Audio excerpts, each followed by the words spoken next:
Hello and welcome to a new video from Financial Survival Center. This is going to be a really exciting one on a topic that's on everybody's mind. It is the exciting topic of Bitcoin gang warfare being taken on by the dollar, gold, fiat currencies from around the world, including the euro, obviously the dollar, yuan, renminbi, you name it, Swiss franc, all of them taking it on, and I think largely losing with the exception of gold and silver. So I don't want to spoil the news here, but let's just take a quick look at how Bitcoin is becoming incredibly popular. This is the search traffic, people in the United States. Now, the interesting thing about Bitcoin not shown here is that it's more popular around the rest of the world than it is in the United States, but it's still extremely popular.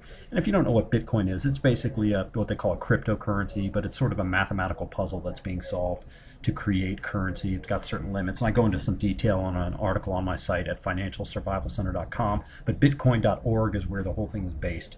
And then they have various other sites, Mt. Gox and some other ones I talk about on my article, where you can go ahead and exchange it. But the main competitor really, in the scheme of things, I think, is gold and silver. Gold and silver, I arrive at the conclusion that they are superior because they will generate basically more secure currency if the whole network goes down, and I get into some of the issues about that. But if you use gold and silver with digital currencies combined with the actual physical material, you're better off. This is an example of what's going on with fiat currencies. The dollar's headed down. All the other currencies are headed down. It's just maybe not as fast as the dollar. So that's the bottom line on it, is that we're in a situation where Bitcoin is a really viable and great alternative. It's decentralized. But let's get to some of the vulnerabilities of Bitcoin, which is what the key thing is. And keep in mind, I'm a promoter of Bitcoin. So I'm not slamming. I'm just saying these are the realities.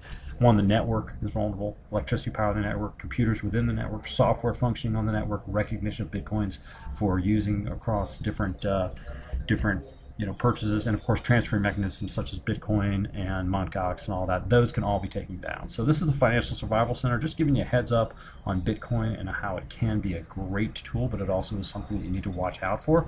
And I think gold and silver, along with the digital variants of it, like eGold and bullion, and eGold is gone, but bullionvault, etc., are better options for you. So there you go. Thank you very much.